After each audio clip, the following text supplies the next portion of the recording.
সূর্যটা আমরা দেখতে পাই দিনের বেলা, ওই সূর্যটা নাকি এই বিশাল পৃথিবীর চেয়ে 13 লক্ষ গুণ বড়। চিন্তা করতে পারেন? খালি তো মাথা নাড়াইতেছেন। আসলে কি আমরা চিন্তা করতে পারি? 13 লক্ষটা পৃথিবী সূর্যের মধ্যে রেখে দেওয়ার জায়গা করে দিয়েছে কে? 9,30,00,000 মাইল দূরে সূর্য 8 মিনিট 18 সেকেন্ড সময় নিয়ে নেয় আলো পৌঁছাতে। এত বিশাল সূর্য।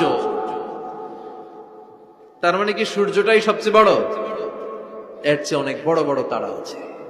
তিনটা কারণে আল্লাহ তাআলা মায়ের মর্যাদা বাড়িয়ে দিয়েছেন পিতার চেয়ে। তিনটা কারণে মায়ের মর্যাদা বেশি। নাম্বার 1 হচ্ছে হামাদ। বাবা সন্তানকে পেটে ধরেনি, পেটে ধরেছে কে? মা। সন্তান ধারণের প্রসবের কষ্টটা বাবা সহ্য করেনি, করেছে কে? মা। 2 বছর বাবা দুধ খাওয়ায়নি, দুধ খাওয়ালো কে? মা। এজন্য মায়ের মর্যাদা বেশি।